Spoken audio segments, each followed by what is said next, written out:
Bonjour, je suis ravie de vous retrouver aujourd'hui pour une nouvelle vidéo.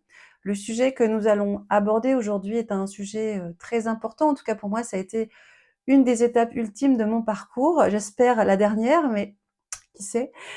Il s'agit donc de l'opération, la chirurgie, plus particulièrement de la fissurectomie et de l'hémorroïdectomie. Pas facile à dire.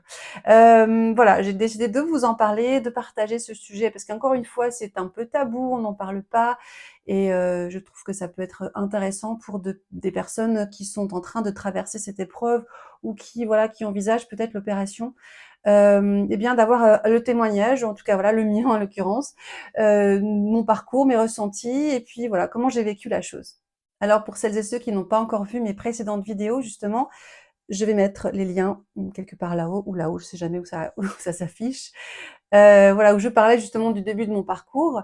La première étape, c'était ma première fissure anale, voilà, qui a duré 8 mois et puis ensuite la deuxième étape qui a été malheureusement la rechute, qui s'est compliquée en hémorroïdes et qui donc s'est terminée en opération. Mais avant de démarrer dans le vif du sujet, quelques petites précisions importantes.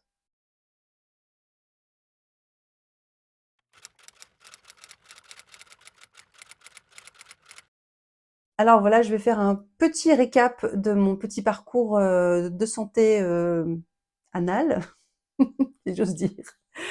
Alors voilà, il y a à peu près 3 ans, j'ai eu donc une première fissure, que j'ai mis 8 mois à guérir. Alors oui, c'est très, très long, ça a été le parcours du combattant. Déjà à l'époque, énormément de douleurs, des hauts, des bas, un traitement qui marche, un traitement qui marche pas, enfin bref. Et je m'en suis débarrassée en 8 mois.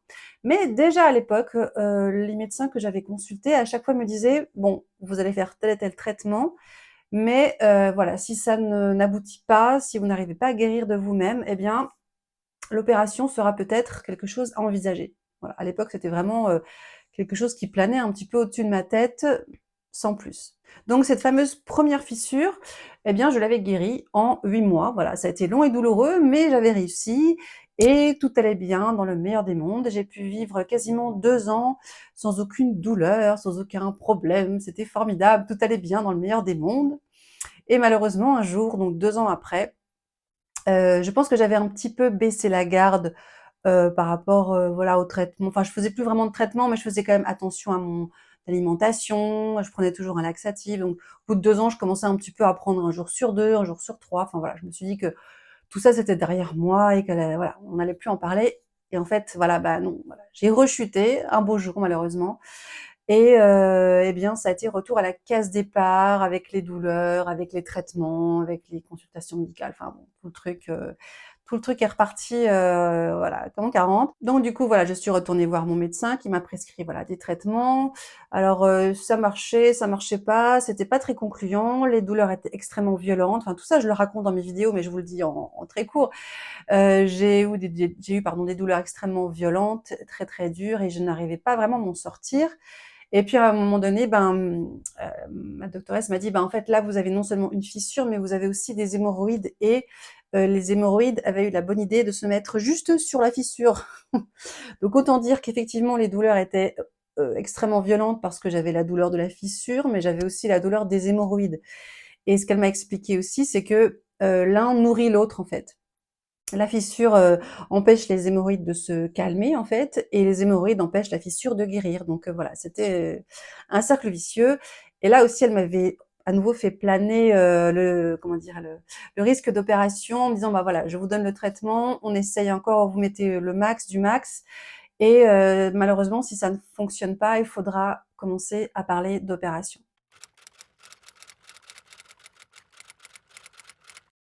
Donc, à quel moment on a vraiment parlé d'opération de manière très concrète? Puisque là, c'était encore un petit peu, une hypothèse flottante. Moi, évidemment, autant vous dire que je n'avais absolument pas envie de me faire opérer.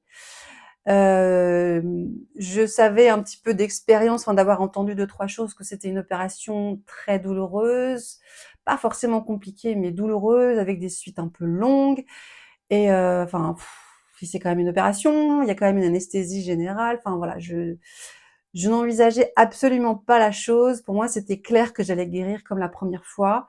Donc je mettais le paquet dans mes traitements et dans tout ça. Bah, malheureusement, au bout de 8 mois, j'ai dû faire le constat que ça ne s'améliorait pas. voire même que ça empirait. Mes douleurs devenaient de plus en plus, invalidantes, je ne faisais vraiment plus rien, j'étais vraiment en souffrance permanente et donc là, ma chirurgienne m'a donné un dernier ultimatum en disant: «Voilà, je vous donne encore 2 mois. Si durant ces 2 mois, il n'y a pas d'amélioration et que voilà, les hémorroïdes ne se calment pas et que la fissure ne se guérit pas ou en tout cas ne montre pas des signes de guérison, eh bien, je pense qu'il faudra passer par la case opération». Alors voilà, comme je vous disais, moi, c'était pas du tout mon plan. Donc j'ai mis le paquet durant ces 2 mois. J'ai vraiment tout fait pour que ça aille mieux. Vraiment, je pense que je pense que j'ai fait le max du max. Mais voilà, ça n'a pas suffi et au bout de ces 2 mois, eh bien, il a fallu faire le constat qu'il, ne me restait que l'option de l'opération. Donc là, on a commencé à en parler très concrètement. Alors la chose qui était plutôt bien, c'est que lors de ma dernière visite médicale, justement des 2 mois avant, elle m'avait dit: «Voilà, si dans 2 mois ça ne va pas mieux, on va opérer». Moi, j'avais dit: «Ben, en fait, j'aimerais bien déjà prendre rendez-vous pour l'opération» parce que, non pas que j'avais l'intuition que j'allais devoir le faire, mais parce que je savais qu'il y avait un délai ensuite d'attente pour avoir l'opération et que je me suis dit: «Mais si dans 2 mois ça va pas et qu'il faut planifier l'opération, ça veut dire peut-être potentiellement attendre encore 1, 2 ou 3 mois» et ça, j'avais pas du tout envie. Donc elle m'a suivie sur l'histoire, elle m'a dit: «OK, on prend rendez-vous, on prend rendez-vous pour l'opération. Si jamais ça va mieux, on annulera, oui, bien sûr. Mais si, voilà, si jamais vous avez cette date d'opération qui serait déjà prévue». Et c'était une super idée parce qu'effectivement, arrivé au bout des 2 mois de mon ultimatum, bah, voilà, on a dû parler concrètement de l'opération. Donc j'étais bien contente d'avoir une date qui était genre, je crois, 2 ou 3 semaines après. Alors je précise que pour celles et ceux qui sont dans ce parcours du combattant, de la fissure anale ou des hémorroïdes, que l'opération, c'est vraiment pas systématique. C'est vraiment quelque chose qu'on fait en dernier recours. D'abord, on essaie tous les traitements possibles et imaginables. L'opération, c'est pas très courant, même si, bah, il y a quand même pas mal de gens qui y passent. Mais voilà, c'est pas la chose, 1re auquel on pense quand on a une fissure ou des hémorroïdes. Donc c'est vraiment à votre médecin et à vous, voilà, de trouver un terrain d'entente là-dessus et d'explorer toutes les possibilités avant d'y arriver. De toute façon, bien sûr, encore une fois, je le dis, hein, je suis pas médecin, donc c'est pas à moi de vous dire, à quel moment c'est bien de se faire opérer. Mais là, en l'occurrence, c'était quand même ma chirurgienne qui m'a mis un petit peu cet ultimatum, si j'ose dire. Mais voilà, c'est important de savoir que ce n'est pas systématique.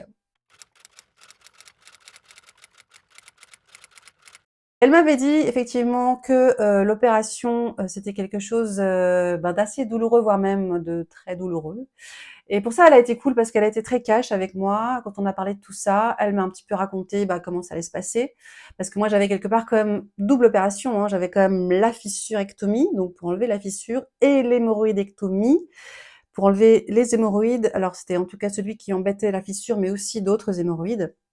Donc moi j'avais le combo quoi, j'avais, j'avais gagné, au loto la totale donc voilà, moi j'avais, de 2 en un. Donc elle m'expliquait voilà un petit peu comment ça allait se passer. Mais voilà, ce que j'ai aimé surtout, c'est qu'elle a été, non seulement bienveillante et humaine, comme elle l'a toujours été avec moi, mais aussi, très cash en me disant: «Oui, c'est une opération qui est très douloureuse. Oui, les gens ne se remettent pas très vite. C'est quand même assez long et c'est quand même un truc qui voilà, qui c'est pas on fait ça sur 3 jours et puis après, c'est parti, on peut reprendre ses activités». Donc voilà, ça a été, une annonce un petit peu compliquée à avaler et en même temps, moi j'étais tellement au bout du rouleau, j'étais tellement fatiguée, j'étais tellement épuisée par cette douleur, je ne vivais plus, je ne faisais plus rien donc pour moi finalement ça s'est presque, bah, c'est devenu quelque chose d'évident. Voilà, autant au départ je le repoussais et je ne voulais surtout pas entendre parler d'opération, autant là, ben, oui, voilà, j'étais d'accord avec elle. Oui, il y avait pas d'autre solution et clairement ça ne guérissait pas de soi-même. Donc moi, c'était évident que c'était la bonne décision. Alors est-ce que ma chirurgienne m'a menti sur le fait que ça allait être douloureux? Pas du tout. Elle était tout à fait juste là-dessus, mais je vous raconte ça tout à l'heure. Alors, est-ce que j'avais peur de cette opération? Oui, j'avais peur de cette opération et moi, ce qui me faisait peur, il y avait 2 choses qui me faisaient très peur et je lui en ai d'ailleurs tout de suite parlé. La première chose, bah, c'est l'anesthésie. Alors ça peut paraître bête parce que j'ai déjà été opérée quand j'étais plus jeune et j'ai jamais eu de problème avec, une anesthésie générale d'ailleurs. Mais voilà, je sais pas pourquoi, j'avais cette angoisse de pas me réveiller, un peu quoi, c'est un peu classique, mais voilà, j'avais très peur de ça. Et puis j'avais très peur de la douleur, de la gestion de la douleur après. Alors, même si quelque part la douleur, je connaissais bien, mais bah, je savais pas trop la douleur d'après, quoi. Est-ce que ça allait être gérable ou pas? Est-ce que les médicaments allaient pouvoir m'aider? J'en sais rien. Donc, on a bien, comment dire, contourné la situation. On a bien regardé un petit peu, voilà, l'histoire de l'anesthésie. Elle m'a dit que ça pouvait se faire sous anesthésie locale, mais que, voilà. Encore une fois, ça c'est chacun qui choisit, mais enfin moi, j'avais pas très envie d'être au courant de ce qui se passait, de les entendre, de les voir. Enfin voilà, je préférais être endormie, même si ça me faisait peur. Et puis l'histoire de la douleur, eh bien, elle m'a rassurée en me disant que voilà, il y avait quand même des traitements antidouleurs qui étaient mis en place tout de suite, des médicaments forts, certes, mais qui étaient quand même tout à fait, ben, voilà, auxquels on avait accès et qui n'était pas question de rester à souffrir bêtement, voilà, avec cette douleur post-opératoire qui, clairement, on m'a dit pouvait être importante. Donc ça m'a rassurée un petit peu, enfin oui et non, bon, oui et non on va dire, mais mais voilà, je savais du coup où est-ce que j'allais. L'opération donc était prévue, 15 jours ou 3 semaines après, je sais plus. Alors au départ, c'était prévu une opération en ambulatoire, donc je rentrais le matin, je sortais le soir et puis comme il y a eu cette, histoire de douleur à gérer, elle m'a un petit peu conseillé de rester, voilà, de rester un peu plus longtemps. Donc comme je devais être opérée un vendredi, bah, elle m'a dit idéalement restez le week-end et puis vous rentrerez le lundi. Comme ça, on va dire, voilà, les traitements antidouleurs seront mis en place. Si jamais il y a des effets secondaires, ben voilà, on aura aussi de quoi faire. Donc l'idée c'était voilà, de se faire opérer le vendredi et de rentrer le lundi à la maison. Alors avant l'opération, eh bien, il y a d'abord évidemment eu le rendez-vous avec l'anesthésiste. Bon ça je vous raconte pas, c'est quelque chose d'assez classique où voilà, une question sur votre état de santé et cetera. Donc ça s'est plutôt bien passé. Elle m'a reposé la question si je voulais une anesthésie générale ou pas. Bon, pour moi c'était clair que je préférais une anesthésie générale, du moment qu'elle m'a dit qu'en plus il y avait pas de facteur de risque. Donc elle n'était pas du tout inquiète, moi un petit peu, mais voilà, j'essayais d'apprivoiser un petit peu cette peur. Sinon, il y avait pas grand-chose à faire pour l'opération, pas de soins particuliers. Évidemment, il y avait l'histoire d'être à jeun X heures avant, mais ça dépend de chacun, ça dépend de l'heure de l'opération. Enfin voilà, moi j'avais tout un protocole à respecter, me doucher la veille, me doucher le matin avec tel et tel produit, voilà. Mais ça, c'est assez, classique à toutes les opérations. Est-ce que ma peur et mon stress augmentaient? Oui, oui, franchement, j'avais très, très peur. Et en même temps, j'étais hyper impatiente. Pour moi, j'étais arrivée au bout de mon chemin, au bout de ce que je pouvais supporter et je me suis dit: «Allez, qu'à cela ne tienne, allons-y, tant qu'à faire, autant souffrir encore une bonne fois pour toutes et après, eh bien, pour retrouver enfin une vie meilleure».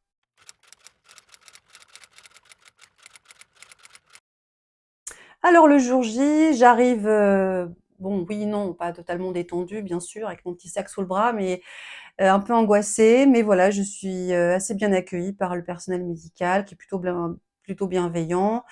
Petits examens, voilà, elle me pose la perfusion. Enfin rien d'extraordinaire, je vais un petit peu, passer rapidement sur le sujet parce que voilà, j'ai pas eu tellement d'attente en fait entre le moment où je suis arrivée et le moment de l'opération. Je crois que je suis arrivée, je devais venir pour 8 heures le matin et je crois que j'ai été opérée vers 11 heures, donc ça s'est passé assez rapidement. Du coup, j'ai pas trop eu le temps d'angoisser dans mon lit et ça s'est passé assez rapidement. Donc voilà, on nous habille, on nous met la charlotte sur la tête, le machin, l'espèce de pyjama bleu là en papier, voilà, et hop, et c'est parti et on va à pied jusqu'à la salle d'opération. On vous installe, on vous met, voilà, on vous explique un petit peu ce qui va se passer, l'intubation, tout ça. Donc ça, c'était plutôt bien expliqué. Donc oui, j'étais extrêmement angoissée, mais je me sentais quand même bien prise en charge. Alors le réveil, déjà j'étais contente de me réveiller parce que comme je vous disais, bah, une de mes angoisses, c'était de pas me réveiller. Donc déjà, quand j'ai ouvert les yeux, j'étais en salle de réveil, il y avait les bips partout.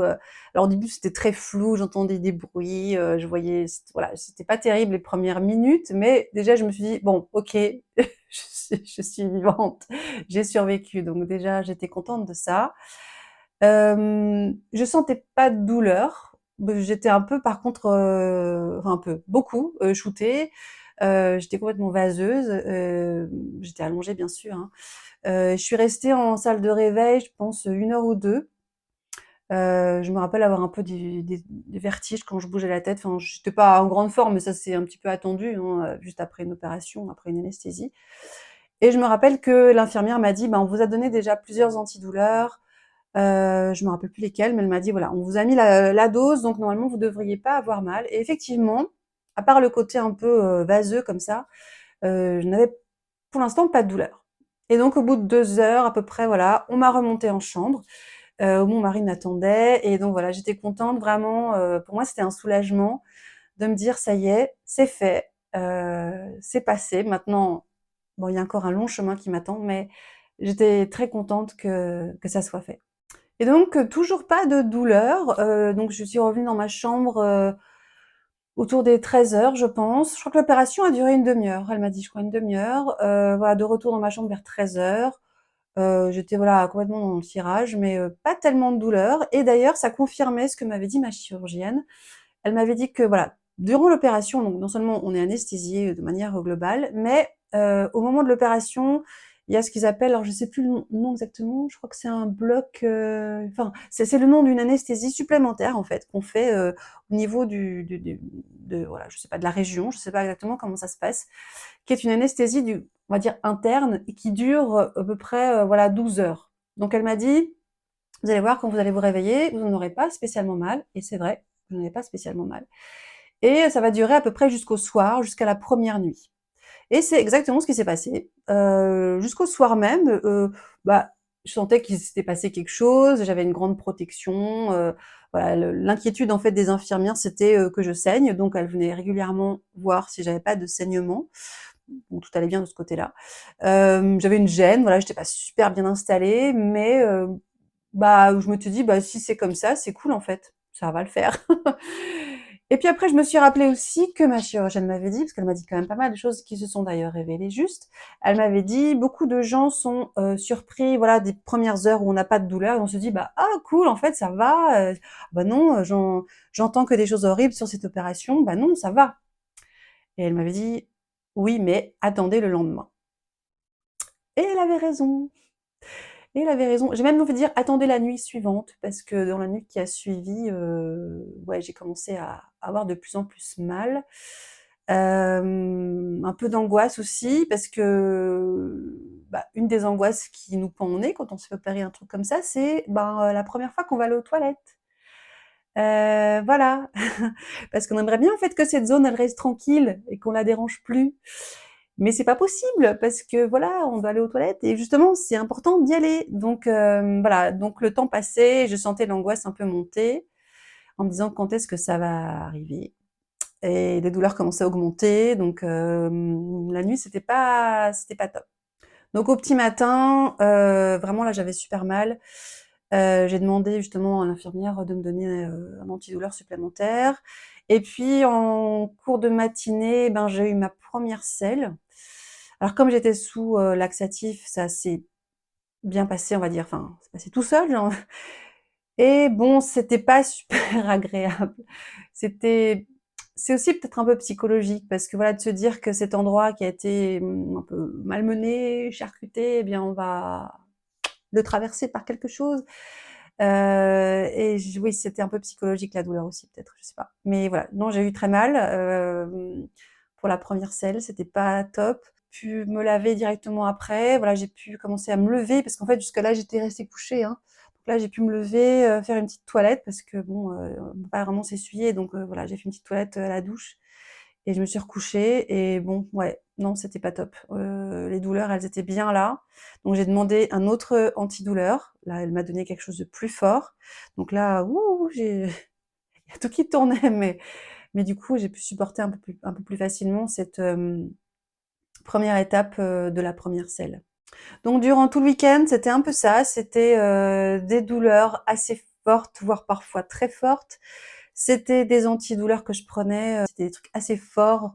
Donc moi, j'étais un peu, en mode, ouh, en mode, je plane, mais j'ai pas envie d'avoir mal, donc voilà, j'avais pas trop de choix.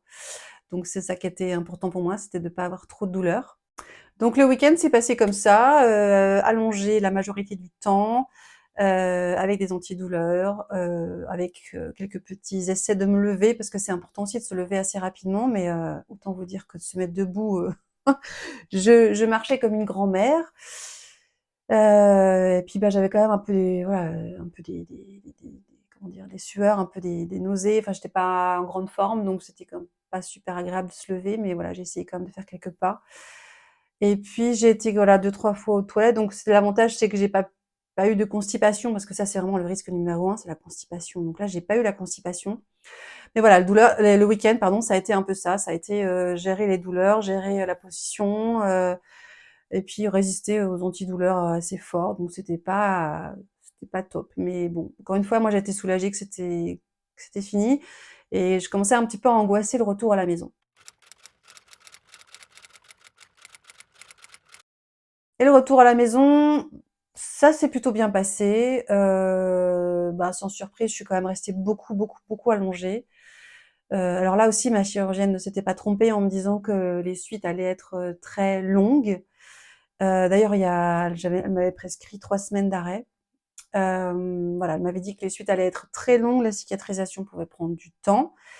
Et puis je retrouvais un petit peu mon ancien, copain, le spasme anal, là je vous en avais parlé aussi, hein, cette douleur qui vient en deuxième temps quand, la selle est passée. Ensuite, il y a cette contraction voilà, du canal qui se réduit, qui fait super mal. Et comme j'ai souffert de ça pendant très longtemps, eh bien, en fait, c'est un peu revenu automatiquement. Donc voilà, il a fallu vraiment gérer, la douleur. J'ai essayé de me nourrir correctement parce que c'est important d'avoir une bonne, alimentation quand on essaie de cicatriser. Mais franchement, j'avais pas faim. Donc au début, ça a été un peu difficile pour moi de manger. J'essayais de bien boire, voilà, de bien me reposer, de bien dormir. Je m'étais préparée à l'idée que, bah, ça allait durer comme ça encore pendant quelque temps. Et effectivement, les jours qui ont suivi, les semaines qui ont suivi, ça a été évidemment de mieux en mieux. Les douleurs se sont progressivement estompées. Je suis retournée voir ma chirurgienne 6 semaines après l'opération, où elle m'a dit que tout était OK, mais elle m'a confirmé qu'effectivement la cicatrisation était un peu lente, plus lente que la moyenne, et je suis quelqu'un qui cicatrise lentement voilà, par définition, donc j'étais pas surprise. Mais qu'il y avait pas de signe d'infection, il y avait pas de signe d'aggravation, donc voilà, tout était OK. Mais voilà, la cicatrisation n'était pas super, rapide, donc c'était normal d'avoir des douleurs encore qui traînaient comme ça. Et du coup, comme je lui parlais de mes douleurs, justement, de ce fameux spasme anal qui me faisait beaucoup souffrir, elle m'a, prescrit un médicament qui est à la fois, un anxiolytique, donc qui permet un peu voilà, de calmer le côté, angoisse, le côté douleur, et puis un relaxant, musculaire qui permet justement de relâcher un peu tout ça. Et ça, elle me l'a prescrit sur 1 mois, et j'avoue que ça m'a beaucoup aidée parce que je pense que le problème numéro un, c'était vraiment cette douleur de deuxième temps, bah, comme avant en fait, hein. En plus de la cicatrisation qui était un peu lente, un peu douloureuse. Donc voilà, ce traitement-là m'a bien aidée. Bien sûr que, j'avais de la crème à mettre, cicatrisante, désinfectante, enfin, tout le tintouin. Donc voilà, les semaines ont passé avec des hauts, avec des un peu moins hauts. Parfois, effectivement, j'avais l'impression que la douleur revenait. Donc voilà, on va dire que globalement, progressivement, il y a eu des améliorations jour après jour. Heu, c'est C'était toujours douloureux un petit peu d'aller à la selle, ça c'était pas encore le top du top, même si ça allait de mieux en mieux. Mais je sentais une amélioration, je sentais que je retrouvais de l'énergie et que surtout les douleurs, ne duraient pas aussi longtemps qu'avant, et donc ça, c'était un grand renouveau pour moi.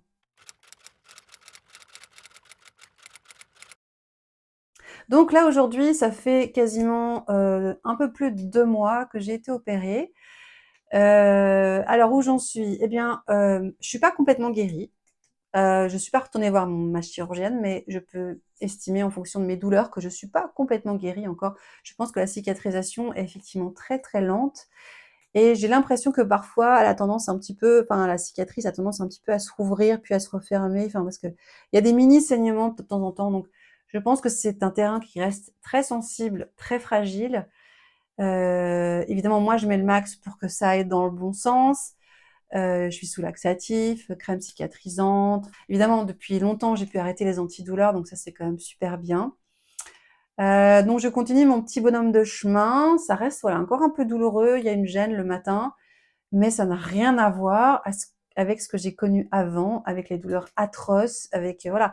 Je suis quand même un petit peu encore limitée, de type, je vais pas aller faire du vélo quoi, voilà. Clairement, je pense que ce serait pas une super idée, mais globalement, voilà, j'ai retrouvé une vie qui est, voilà, beaucoup plus normale qu'avant.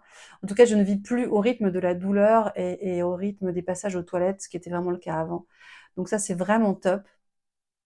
Donc voilà, je sais que voilà, vous voyez, 2 mois après, 2 mois et quelques après, bah, c'est pas encore fini et j'espère que dans 1 mois, 2 mois, 3 mois, eh bien, je pourrai vous dire que c'est complètement terminé. Pour l'instant, ça l'est pas. Enfin, je suis pas inquiète parce que c'est un petit peu ce qu'elle m'avait dit en fait, hein, voilà, que ça allait être long. Alors, long, ça veut dire quoi? Ben, pour certains, c'est peut-être, 2 mois, pour d'autres, c'est peut-être 6 mois. On verra bien ce que c'est pour moi, mais en tout cas, ce qui rassure, c'est que ça va dans le bon sens, que j'ai plus ces violentes douleurs d'avant et que si j'ai des petits saignements, c'est de manière très épisodique, donc rien d'inquiétant. Et puis je continue à faire très attention, à ma santé de manière générale et en tout cas au transit, enfin tout ce que j'ai déjà mis en place avant. Donc en conclusion, oui, c'est une opération qui fait peur. Oui, elle a une mauvaise réputation et j'ai envie de dire, oui, elle est à la hauteur de sa réputation. Oui, ça fait super mal, c'est vrai, ma chirurgienne avait tout à fait raison. Alors est-ce que j'ai eu mal? Ben oui, oui, oui, j'ai souffert, c'est vrai. Mais est-ce que je regrette? Alors là, absolument pas. À refaire, je referais exactement la même chose. Et j'ai même envie de vous dire, que peut-être que j'aurais pu le faire plus tôt. Peut-être. Mais voilà, c'est comme ça. Il fallait peut-être arriver à un certain stade du parcours pour accepter l'opération. Donc, si vous-même êtes en train de vous poser la question par rapport à votre parcours, est-ce que je me fais opérer? Oui, non. Ou si vous êtes en plein dedans, si vous êtes fait opérer et que voilà, vous savez pas comment ça va se dérouler, bon, encore une fois, comme je le dis toujours, c'est mon expérience, c'est mon témoignage. On ne cicatrise pas de la même vitesse, on n'a pas la même pathologie. Moi, c'est vrai que j'avais encore une fois mes 2 problèmes en un, mais non, je ne regrette absolument pas cette opération et j'ai même envie de dire, je vous la recommande. Enfin, si votre médecin, en tout cas, vous la prescrit, parce qu'encore une fois, c'est à voir avec votre médecin, bah, faites-la parce que oui, c'est pas un super moment, mais après, qu'est-ce que vous allez vous sentir mieux, en fait? Parce que c'est une vraie délivrance et c'est pas normal de rester comme ça à souffrir. Alors si on peut guérir autrement, c'est super, tant mieux. Mais si on voit que le corps n'arrive pas à guérir de lui-même, bah, je pense que ça peut être un mal pour un bien. Et même si durant ces quelques mois, voilà, ces 2 mois, post-opératoires, il y a des moments où je me suis dit: «Mais pourquoi je me suis fait opérer?» Parce que j'avais tellement mal encore, parce que voilà, c'était un jour où j'avais un peu saigné, où je me dis: «Mais qu'est-ce que j'ai fait? Pourquoi je» voilà. Et en fait, non, cette partie-là, elle passe, en fait. Et donc c'est un peu pour vous donner de l'espoir, pour, s'il y en a qui sont dans cette situation-là, si vous êtes post-opératoire et que vous en pouvez plus et vous dites: «En fait, ça a servi à rien». Je l'ai pensé aussi, je l'ai dit aussi et en fait, c'est pas vrai, ça a servi parce que voilà, aujourd'hui, même si j'estime que c'est pas terminé, je me sens quand même nettement mieux et j'espère qu'un jour je me sentirai parfaitement bien, ça je vous le dirai. Mais franchement, il y a un avant et il y a un après et qu'est-ce que ça fait du bien, quoi. Alors voilà, vous n'êtes pas seul. Je sais qu'on est des centaines, peut-être même des milliers, oui, sûrement des milliers d'ailleurs, à faire face à ce type de problématique et encore une fois, comme je vous le disais dans mes précédentes vidéos, c'est tabou, on n'en parle pas et cetera. Donc allons-y, parlons-en parce que ça fait partie de notre corps. On a tous, on va tous aux toilettes, on a tous un anus qui peut aller bien ou moins bien, donc voilà, parlons-en. Et c'est pas la fin du monde et l'opération, même si elle fait peur et elle a une réputation qui fait peur, eh bien, elle peut vraiment nous aider à aller mieux. Donc voilà, vous n'êtes pas seul, que vous soyez en réflexion de le faire ou que vous soyez en plein dedans. Je vous envoie plein de force et de courage si vous en avez besoin, parce que je sais que, voilà, en traversant tout ça, on en a clairement besoin. Si vous avez vécu cette expérience de l'opération, et que vous avez voilà eu votre parcours à vous, que vous avez peut-être trouvé des astuces, des choses comme ça antidouleur et autres, n'hésitez pas à les mettre en commentaire parce que ça peut vraiment aider d'autres personnes et ça peut peut-être même m'aider moi. Donc voilà, un partage d'expérience est toujours bienvenu. Et encore une fois, voilà, écoutez-vous et courage si vous êtes dans ce parcours-là. Voilà, c'est tout pour aujourd'hui. Merci de m'avoir écouté. Je vous souhaite plein de bonnes choses, bonne santé à vos fesses et je vous dis à bientôt.